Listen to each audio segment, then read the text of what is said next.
$1,063 when you closed them. I withdrew some cash that I put in from my check to pay for an orthodontic bill for Joe. I had been putting money into their account for like transition because I was filing for divorce from Mr. Minks, and I was trying to hide the money from him. So, and then... Babe, you can't do that! Because the account that you opened, the tax-responsible customer, according to the accounts that you opened, were the children. Correct. You gave the children Social Security number. Do you understand that? Yes, I do.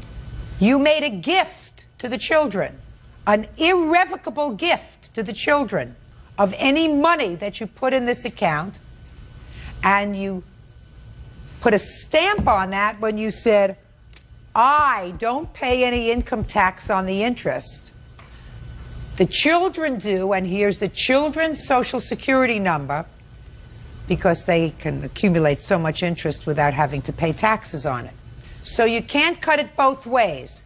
You can't hide money from the IRS, and you can't hide money from him. Simple. Now, you could transfer the money from those accounts from one bank to another. You can take that money and you can buy a bond, as long as it's in the same amount. You can take that money and you can buy stocks, as long as you're acting reasonably, I assume. But you can't take that money and pay for your own expenses and hide money because you're going through a divorce. You can't do that. Simple. Judge Judy continues in a moment. So now I have to know how much money was in the accounts, and I have to see a statement of the account. How long were you planning this divorce? Since July. I want to see a statement of the account prior to that. I don't have one, Your Honor. Right. There's an order of protection Mr. Minks put on me. I have no access to my records. Fine. Since I don't have that information, I'm going to direct that that information be faxed to Chambers from your bank within the next 24 hours. What was the date of your separation? November 18th, I believe it was. That was the date of your separation. When did the trouble start? Can you be more specific? Well, when do you think, Mr. Minks, that your former wife would have started to secrete money in the children's account? I would have no way of anticipating that. When did you get the first clue that she didn't like you? She gave, I believe she gave me some self-help divorce papers in November. In November? Yeah. That was your first clue she didn't like you? We have had ups and downs, but generally they smooth out over time, so I had anticipated. Well, if she gave you self-help papers in November, that doesn't mean she woke up one morning, Mr. Minks, and said, today I'm going to get the papers. That means maybe she was thinking about it in September or October or July of 2002. Do you understand? A reasonable person would do so, yes. Yeah, a reasonable person would think that that's probably a possibility. So what I'm going to have you do, Ms. Boris, is to furnish this court within 24 hours bank statements on these two accounts dating back to June of 2002. The highest amount that was contained in these accounts for each of the boys will be the amount that the court will incorporate in a judgment. Do you understand? I do, Your Honor. You got my order? Yes, Your Honor. Good. Thank you very much. That's all. Parties X. Yes, this is case number 126 on the calendar in the matter of Collins versus Borgerdi. Parties have been sworn in. You may be seated. Ladies, have seats, please. Mr. and Mrs. Collins, it is your claim that the defendant vandalized your van. Yes, ma'am. Van is in both of your names. That's why you're both here. The defendant says she didn't do it, and your accusation is ridiculous. Mr. Collins, I gather that when you were briefly separated from your wife, you dated also very briefly the defendant. It's your claim that when you got back with your wife, the two ladies didn't get along, and then there has been a series of altercations between the two of them. Sure. Culminating in this incident with your van. So when was your van vandalized? When was your van vandalized? On January 6th, 2003. And where had it been parked, sir? In a church parking lot. Are you affiliated with the church? No, I'm not. What was it doing there? The church basically lets the apartment complex park, because we don't have too much parking in our apartment complex, so they let cars park there if there's no parking. So this happened January 6, 2003. Did you see the defendant vandalize your car? No, ma'am. Who did? Actually, nobody witnessed it. The only thing that we have is my wife's friend, Heather, who's sitting right here. She's seen Miss Borgerdi leaving in her car the night when that happened. She came to our house about 4:30 in the morning. On what morning? The day his car got vandalized, at the 6th? Yes, the 6th. She came over banging on our door. Did you go over to their house 4:30 in the morning? I went at 2 in the morning after they had broken my car window. Okay, so you went there 2 in the morning. And why did you go there 2 in the morning? Basically, after I made the police report, I went over there to confront her to tell her to pay for my car. You thought that Mrs. Collins broke your car window. I walked out and saw her car by my car drive away, and she yelled at me, "That's what you get." With And both of them in the just car. a minute, and they were both in the car. And my And you friend went here there at witnessed 2 o'clock that in the also. morning. Yeah. Well, that was stupid. I know, I guess it was, but I Well, mean, have you been doing other stupid things to them? Nothing stupid, no. Huh? No, ma'am. So at 2 o'clock in the morning, you went over there and told them to pay for the window. And what did they do? She just kept saying that she didn't do it and get out of here, I'm going to call the police. And I just kept saying, you did do it. I want you to pay for it. Go ahead, call the police because I'm not doing anything wrong. Tell them to come here. So you went over there to have an argument with her? Basically, I guess. Yes. I called the... Sorry. You went over there to have an argument with her, and you did. Yeah. And did you get satisfaction? Did she pay for the window? No, she didn't. So I assume that when you left, you were very angry. Well, I just... Of course you were. You were very angry when you went over there. So when you got no satisfaction, you were even angrier when you left. Is that a fair statement? Of course it is. Stand up here. Tell me your name. Heather Roberts. You saw her car? Yes. What time? It was after the cops had left, so it was like early morning around After there. the cops had left who? Their house. Our house. They came to our house. And you all lived together? No. No. No, she came I to came pick up over my to daughter. get the baby, What baby? her baby, For what? because of all that conflict. I didn't want the baby around. Yeah. Are you a neighbor? Well, I'm her best friend. My daughter's I just godmother. live like a block away. And you were there after the police left? Yeah. What did you see? I saw her car and I saw her with the blonde girl getting into the car next to the church parking lot. And then I left. Had you seen a blonde girl there that evening? They came to my door. Her and that lady came to my door, screaming and yelling. They threatened our car. We have incident reports, we have police reports, everything. Your She Honor? left before the cops. We told her to wait, and she left. Is there anything else around this church parking lot? Not really. Now, when you say you saw the defendant's car, had it been parked? Yeah. It was like if you pull up in front of the church, the parking lot next to it's not that far away. The location where you saw them getting into the car, was that a parking space or was it just, It was on the street. what does that mean on the street? Fire zone. Pulled up Yeah. in front of the church. So it's not a parking space? No. Actually, It's it just was- on the street. I'm not speaking to you. So it is not a parking space? No. That's all I wanted to know. Thank you. Can I see damage to the van? Yes. I have pictures of all the damage. You want police reports? Yes. I got estimates, bill of sale on the vehicle.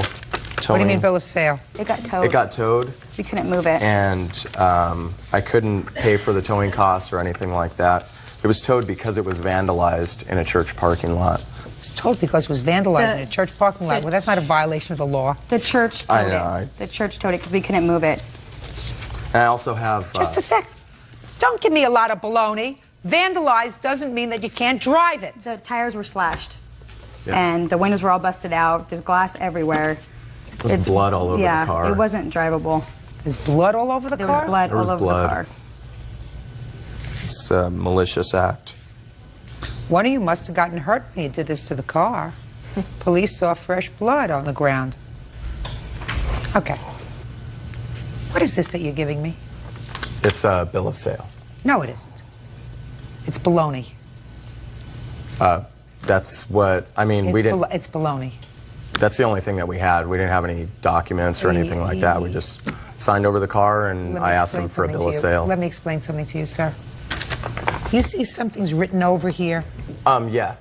At the time, when we were signing it, the pen ran out of ink. If you could see in my signature, it's also like kind of faded. It was running out of ink, and then we had to grab another pen. There's nothing phony about that, actually, Sure Your Honor. Could somebody find out the book value on a 1987 van, GMC Safari minivan? Or do you think you can get me that information from the Blue Book? Sure. Thank you. Judge Judy continues in a moment. Either you're the worst horse trader or you're just a bad fibber. So you try to give me this piece of garbage, which is meaningless, nothing. You made it up yesterday. And later today, He's cussing and he's screaming. He's going to kill the dog. He's going to barbecue it. He's going to skin it alive. She was hysterical. She thought he was going to kill me, come back and kill her. He terrified us. real cases, real people. Judge Judy. Chad and Patty Collins claim Chad's ex-girlfriend, Maury Borigierdi, vandalized their van. What is it again? It's a 1987 GMC Safari minivan. Let's get it in fair condition. Okay. Fair condition. I think it's $750. $750. So you see, Mr. Collins, either you're the worst horse trader or you're just a bad fibber, because you say you paid $3,000 for the car. So Where'd you still get paying. $3,000 from?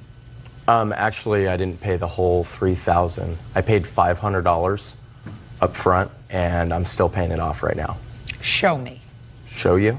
Yeah. I don't have any proof of that right now. Right. I do not. Correct. You see, I didn't even know that when I said this was a lot of baloney. Because if this is a bill of sale, it would have said that you were purchasing a car for $3,000 with a $500 deposit and the rest being paid at the rate of $100 a week or $200 a week. Do you understand? So you try to give me this piece of garbage, which is meaningless, nothing. You made it up yesterday, so then it goes in the garbage. That's one thing. Now, so far, I gather that you paid $500 for this old van, if that. The van, according to the Blue Book, is worth $750. You're suing her for $4,000. That means your 87 Safari is the only one in town that's appreciated in value in the last 8 months. Do you understand, Mr. Collins? Yeah, I understand. You got it. Good. I'm glad. You got it. I mean, I don't know whether you think that everybody's stupid, but I guarantee you, not all people over 40 are stupid. And as we get older, some of us get smarter. However, you vandalized his van. You and your girlfriend. I don't know which one of you got cut, and quite frankly, I don't give a rat's behind which one of you got cut. You did it because you were in a bad mood, in a foul mood. You called the police. You couldn't even control yourself, because after you called the police, you went storming over to their house. Quiet! You went storming over to their house. You were furious. It was in the middle of the night, and you got zero satisfaction. You and your girlfriend found his van and proceeded to slash his tires and bust out the windows. That's going to cost you $750. Judgment for the plaintiff. Get out. Parties are excused. You may step out. She can't get over the fact that I don't want him. She thinks I want him. She's obsessed. She needs help. I obviously broke up with him for a reason. She calls, peeks out the window, follows him around. She's insecure and pathetic, actually. It's really sad. Get a life. Your Honor, case number 150 on the calendar in the matter of Langley versus Panuti. Parties have been sworn in, Judge. You may be seated. Folks, have seats, please. Mrs. Langley, is this your husband? Yes, ma'am. Miss Panuti is the girlfriend of your husband's younger brother, and it is your claim that Miss Panuti assaulted you. Yes, ma'am. Miss Panuti said quite the contrary. It was you who assaulted her, and she is counterclaiming Yes, ma'am. for the same thing. So I'd like you to tell me when this happened, where it happened, and eventually I'm going to try to figure out why this happened. So I know who most of the players are. Husband of plaintiff, boyfriend of defendant, and who are you? I'm the mother of Christy, Your Honor. You're her Christy's mother? mother, yes. Okay, good. Go. Okay, Your Honor. My husband and I have been together for 16 years, and that would have made John 3 years old when I met my husband. We've had a long history with John. He used to come spend the night. That's John. John, yes. Him and his other older brother used to come spend the night at our house all the time. He's a high school dropout. During the time that he knew Christy, he was in alternative school. He dropped out. He doesn't have a steady job. He has stole money from his parents to have a supposed abortion for Christy. I don't want to go into that history. Do you understand? That's what brings it all to this point today. All right, well, just let's get there. Okay. The last of March, 1st of April, my father-in-law kicked John out of the house due to the fact that him and Christy got in a big fight, a brawl in their house, ripped phone cords out of the wall, knocked holes in the wall, and turned furniture over. We also found... Just a second. We also found... Shh, I'm speaking. You have to stop when I'm speaking. Did you have some sort of an argument with your boyfriend? No, sir. It's very easy to find out. All I have to do is pick up the phone. No, ma'am. Really? That day, Any day? Yes, we've had arguments, Your Honor. Within a week's period of time, was there a fight? An argument, yes, ma'am. Ah, okay. Go ahead. There was holes knocked in the wall. Did you see that? Yes, ma'am, I did. Your Honor, she was not there that day. What day? The day that me and my boyfriend got in an argument. I thought you said there wasn't that kind of a fight, that we just got into an argument. We did just get into an argument. She was not there. There was no holes in the wall. She didn't say she was there that day, Miss Panuti. Okay. I said, did you see the holes in the wall? Okay. You could see that later. Yes, ma'am. So don't speak until I speak to you. Yes, ma'am. Okay. So they had a big argument, and what happened as a result of the argument, Miss Langley? My husband had to go over there and repair the walls because John or Christy would not. Is that right, sir? Yes, ma'am. Okay. During that time, my husband called over to his parents' house looking for his brother. Can I let him speak Sure. as far as that Step goes? Around that time, sir, the end of March, the beginning of April. I called over to the house. Which house? My parents' house. Is that where John was living? In and out. I mean, my father's been trying to kick him out for almost a year now, but he won't leave. I mean, I was extremely mad. I heard her in the background. Then I blew up. I thought he better get her out of the house before I get there. What did you hear her say? I didn't know who I was messing with, that she was going to kick my ass. Your Honor, that's her. a lie. Did you understand what I said to you before? Yes, ma'am. What did I say to you before? Don't speak unless spoken to. Right. Didn't your mother teach you that? Yes, ma'am.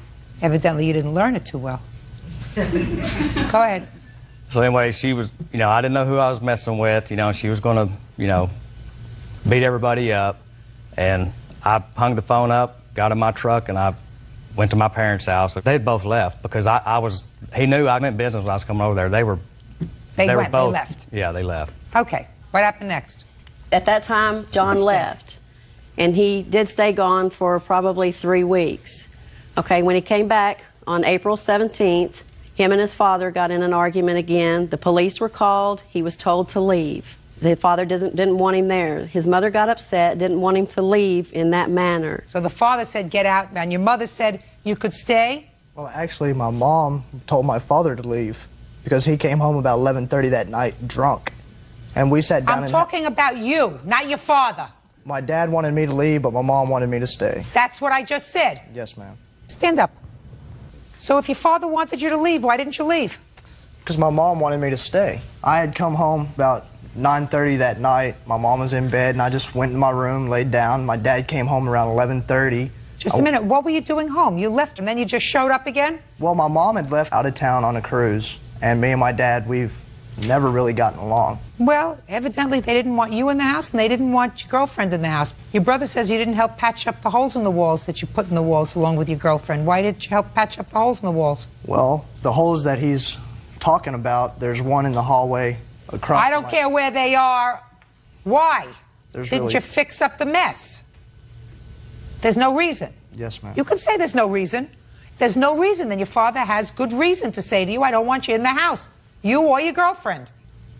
Go find a job. I have a steady job. I've had a steady job for 8-9 months now. Wonderful. If you have a steady job, then go find a place to live so that you're not causing friction between your mother and your father. If you're working, get out.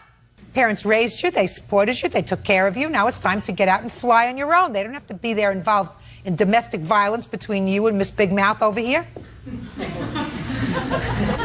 All right.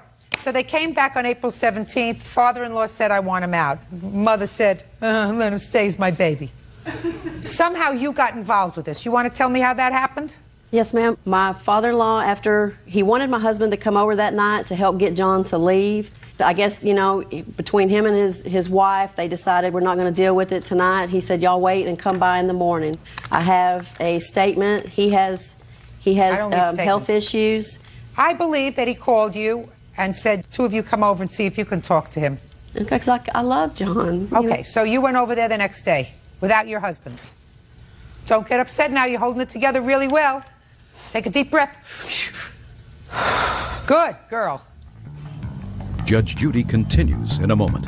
Just because you can look like that to your mother, I want to tell you something. It doesn't cut anything with me. Your mother thinks of you as her baby. I do not. Real cases, real people. Judge Judy. Luann Langley says her brother-in-law's fiancée, Christy Panuti, fractured her nose during a fight. Christy says Luann punched her first. So you went over there? On my way to work. He had left the back door open for us. My father-in-law had. That's a lie. That is a lie. Because before I left, my mom, may I speak? I'm sorry. Before I had left, I'm used to them coming up. I've gotten out of the shower in the morning, she's sitting on the couch watching TV, eating her lunch. Listen to me. There is no question in my mind that your father asked them to come over to talk to you about getting out. And if I called him and asked him, he would tell me that he did. Do we understand each other? Yes, ma'am. I went in the back door. I went to his bedroom. I banged on the door and told him to get up and come out and talk to me. He started cussing the moment from his bedroom, coming out and started shoving me back down the hallway, telling me that I better get out of there, that I wasn't supposed to be there, and he was going to call the police. He went to the kitchen and picked up the phone and would dial the 911. All right, you got angry and you pulled out the phone. I got it. Okay. During all this, after he had gone back to his parents' bedroom, the same thing happened back there. He ran outside. I went and stood by the garage door and was watching him. At that time, I had no idea that Christy was there because to my idea, she had been told repeatedly she was not welcome there. John sneaks her into his bedroom at night after his parents have gone to sleep. Sounds right. Through his front window.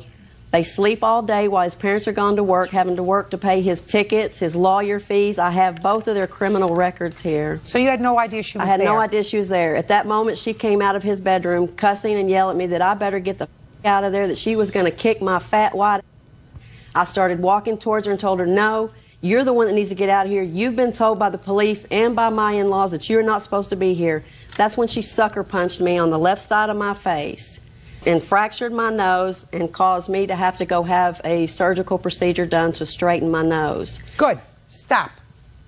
Now, you had come home after being gone for 3 weeks, according to your sister-in-law. You weren't with Christy, were you, when you were away? I went and got her the next morning. Oh, okay. On the way to work. I went and got her because she was staying at a friend's house up the road. I brought her back. I don't believe you! Do you understand me? You may get your mother to believe you. I don't believe you. I don't believe that bright and early in the morning you would already gotten out of bed to go and get her at a friend's house. I believe that she slept there all night. She did not. Your Honor, he came and got me at 7:30 in the morning because my car was broken down and I needed a ride to work. Then what were you doing in his bedroom? I was getting ready for work, Your Honor. You just told me your car broke down. You needed a ride to work. My car was already in. My car was in the shop, Your Honor, and that's why he came to pick me up from a friend's house because I needed a ride to work, Your Honor. I still don't understand why you're in his bedroom. Because you get ready to go to work. You say, "Come and pick me up to go to work." He takes you to work. What are you doing in the bedroom? He asked me to go back to his house so he could finish getting ready for work. You're a liar. You're a liar. Make sure that you understand that what you say to me makes sense. You see, if it doesn't make sense, it's not true. Do you understand that, John? Yes, ma'am. Just because you can look like that to your mother, I want to tell you something. It doesn't cut anything with me. Your mother thinks of you as her baby. I do not. You understand? Yes, ma'am. Good. So your sister-in-law came and she banged on the door. She gained entry through the garage for one. I don't care how she gained. You don't belong there. Your father, who pays the bills, told you to leave. Who also came home drunk the night before. That's not your business. That's not your business.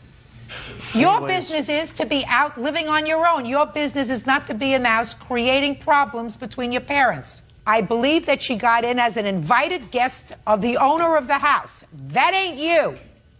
So now she's in, banging at the door. I'm telling you to get out of bed and open the door. Well, actually, she banged on the door, and I opened the door, and she grabbed me by my shirt here, pulled me out into the hall. started yelling at me, "You need to get the F out, blah, blah, blah, blah, blah, blah." And I was like, you know, took her hand off me. I was like, "I'm calling the police." I went to the kitchen, picked up the phone, dialed 911. She pulled the phone out of the wall. I went to the computer line in our den, picked it up, dialed 911. She grabbed it and ripped it completely out of the wall.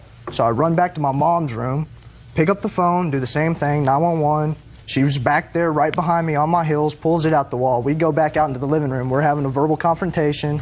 That's when Christy steps out of the room. She's like, "Luann, you need to please leave."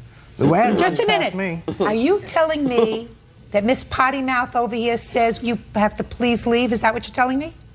Is that what you're telling me? Yes, ma'am. Because we're sitting here fighting in the Good. room. Okay. So Prissy came out and said, "Luann, you have to please leave." Just a minute. Please continue.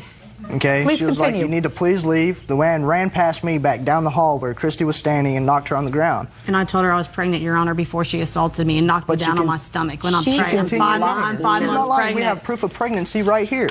I told her Proof of that I was pregnancy pregnant, that Your she was Honor, pregnant and at the time. she pulled me down and started hitting me in my head, Your Honor, and pulling my hair, and I tried to get her off of me, Your Honor. She got off of me, and I went to the kitchen, and she knocked me into the karaoke cabinet, broke all of John's mom's things, and bit me. I have proof of pictures right here that she bit me and assaulted me, Your Honor.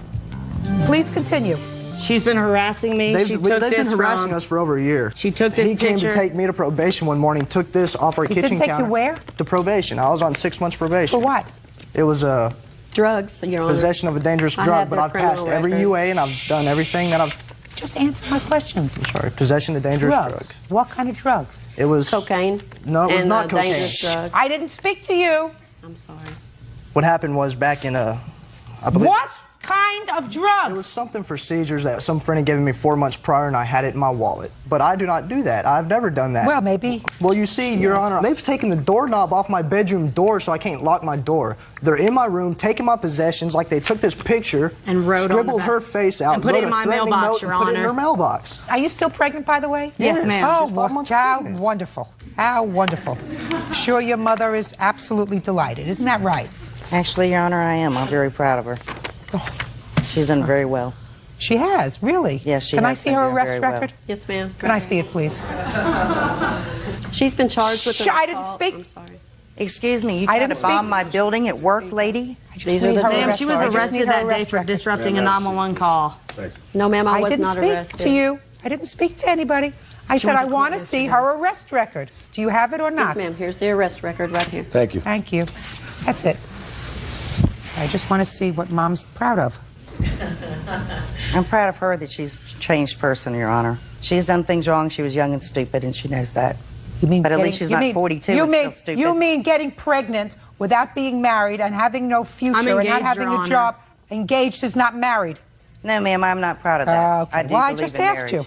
Well, we have one prior assault. She pled guilty to a misdemeanor. And she's been arrested for assault too, Your Honor. No, ma'am, I have not. I didn't ask you anything.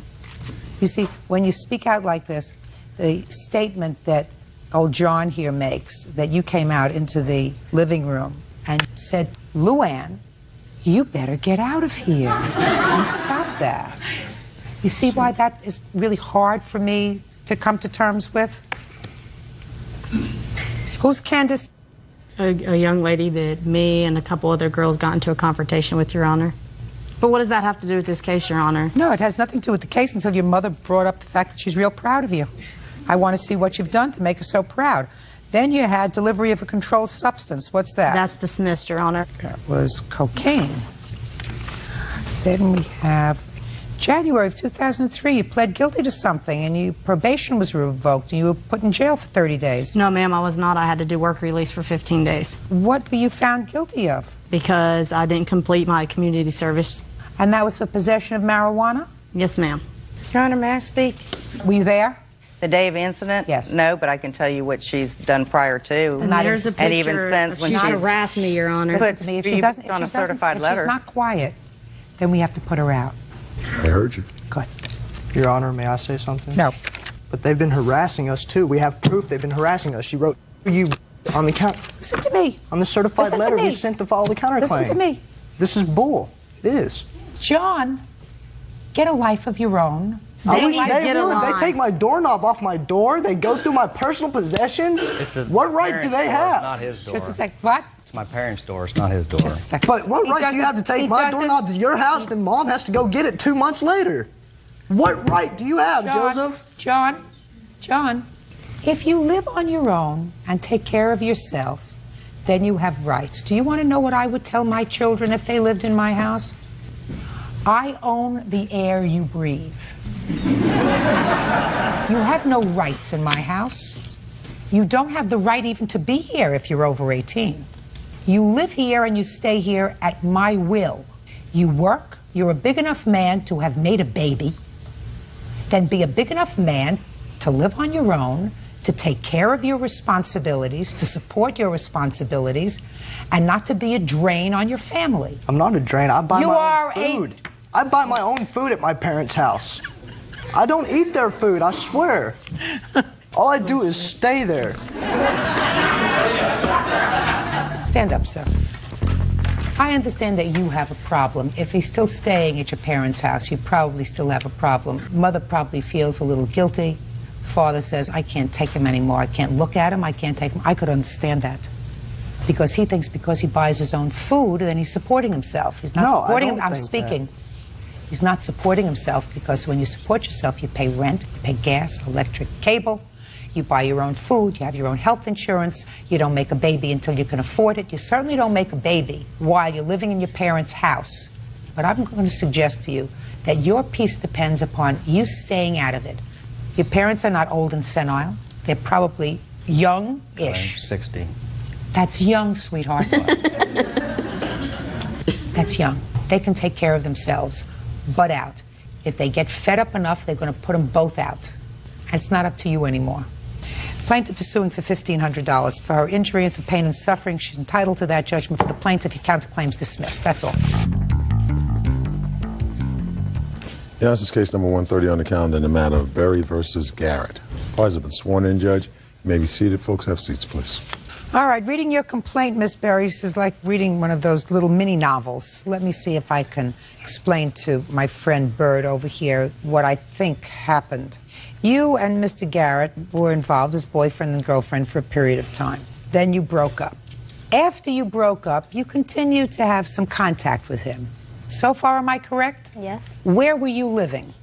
In Las Vegas. And where was he living? Studio City, California. And while you were dating, you would go to him for a weekend, he would come to you for a weekend, but after you broke up, on Valentine's Day, you decided to go to visit him. Correct. Did you call him first? Yes. What did you say to him when you said, oh, it's Valentine's Day, I want to come and see you? It wasn't so much of an issue as it being Valentine's Day. It was just the weekend, and I called him and told him I was on my way out there. And what did he say? At first, we were not getting along very well, so at first he was kind of like, no. But then as the week went on, he was like, go ahead and come out here. So, and then I called him and told him my friend was going to come with us, and that's when he was like, no, she doesn't need to come. But, you know, I told her that's fine. You know, she can come. And just a second. So first he said, don't come. And then you called again, and you schmoozed him again, and he said, finally said, okay, you can come. Right. And then you said, I'm on my way, I'm coming with a girlfriend. Right? Yes, yeah. And he was annoyed. Right. So you get to his house, and there's a bit of a disagreement, because according to his answer, you were on the phone when he came home from work or something, and you were on the phone with a fella, right? Right. And he was annoyed. You were annoyed. Correct. Because you felt as if she was sort of using you. Correct. He didn't write that in here, but I sort of pieced that together. Okay. This is all leading up to what this lawsuit is about, but you understand, Bird, that I'm just getting you there. So far, I'm following you. So far, you're following. So, they're not really in a relationship, but sometimes maybe. She gives him a tease. She says, I want to come out. He said, no, yeah, please, let me come out. Okay, I'm on my way, and I'm with my friend. What's her name? Argina. Argina. Who's Argina? What do I need an Argina here for on Valentine's Day weekend, right? You and I are going to cozy up on Valentine's Day. Who needs Argina? Comes with Argina. He's really annoyed. He leaves, comes home. Not only does he come home, he finds her on the telephone talking, schmoozing it up with a guy. He is really annoyed. And you broke her cell phone. Right. So that's item numero uno. Right. Broken cell phone. How much is the cell phone? I had insurance on it, so it was only $35. I had to pay this Sprint $35 insurance. Great. $35 on the plaintiff's side. Then, after he broke the cell phone, the two of you got into sort of a shouting match, and you and your friend, Argina, took off. According to your complaint, you took off, and you also took the house keys. Right. You say that he went and followed you and was chasing you all over the place. He was. Backed into your car, causing damage to your car, and you want him to pay for the damage that he caused to your car. That's what your lawsuit is. Cell phone, damage to your car. Mr. Garrett says that after you had this argument and he was so furious that he broke your cell phone and you took off, it was very late at night, right? 1 o'clock. 1 o'clock in the morning. Mr. Garrett says after you left, he got hungry. Right, Mr. Garrett? Yep. So you went out in search of food. You were foraging for food. Well, it was around 11 o'clock. Everything happened at 1, but yeah, around 11 o'clock. I just got home, remember. Go ahead. And serendipitously, you found her. Yep. Pick it up from there, Mr. Garrett. All right, I can pick it up from there, although some of the things that were said weren't totally true, but I'll pick it up from there. Okay, so I'm driving down the street. I see her crossing the intersection. I'm looking at her. I want my keys. She's not giving me my keys. She's crossing the intersection. She's in her car, you're in yours. How do you convey to her, Mr. Garrett, that you want your keys? I just looked at her, and she looked at me, and she laughed and peeled out. So that's how you conveyed to her that you want my keys. Well, I think she knows I want my keys. Shh, don't tell me what you think she knows. Okay. So you conveyed nothing to her. So she's peeling out, and what did you do? Followed her. You chased her. Yes. Well, in the beginning, I followed her because it seemed to me that she was going to my house because the street that she turned off of was heading back to my house. So, so at the beginning you were following. When did it turn into a chase, Mr. Garrett? When she didn't turn on my street. And then what happened? So then you knew she wasn't coming back to your house. When she didn't turn on my street and got to the light, I stopped at my street. She went all the way to the end and quickly hit the corner. So I sped up to the corner and I saw her at the other corner. And why?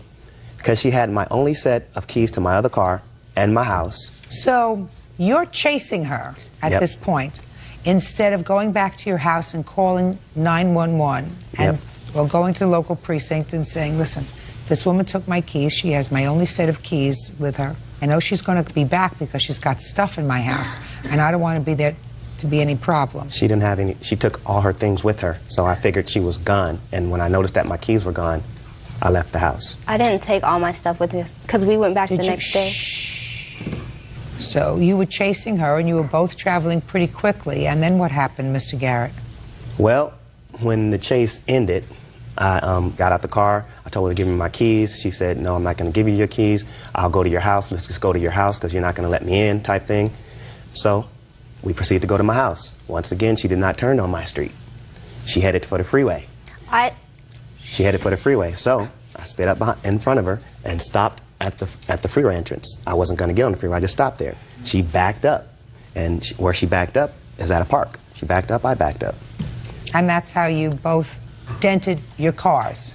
I believe. Is that right? Yeah. That's how you both dented your cars. Well, that's how he backed into my car, and so I turned to try to get away from him. He backed up again, and that's how. What were you doing with his keys? We took them so we could get back in. You took them? Yeah, I took them. He didn't give them to you. You took them. No, he was in the room with the door locked with all the house phones and everything. He took and locked them in the room. So I don't care. We left. House. Shh. You stole his keys. Judge Judy continues in a moment. Doesn't have a lot of friends. I don't need a lot of friends. Just checking your, your directory. You only know 4 people. Yeah, I know. And later today. You also play a werewolf? Correct. You weren't going to see a performance of Snow White. No, Your Honor. You were going to the haunted house because you wanted to be... Scared. And you were... Scared. Real cases, real people. Judge Judy. Natasha Berry says ex-boyfriend Patrick Garrett broke her cell phone and rammed her car in a fit of rage.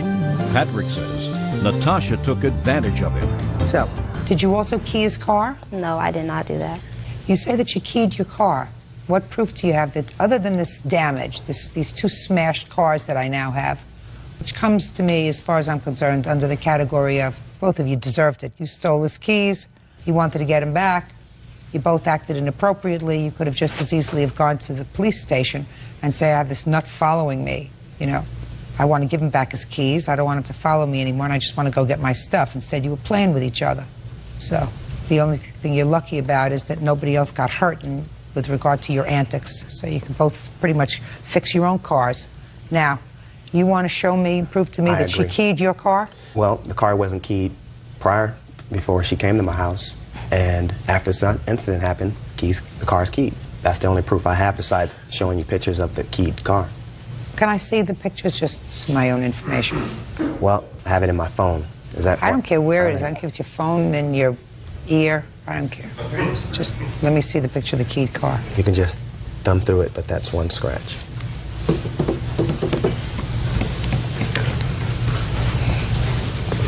Press that button and that advances it.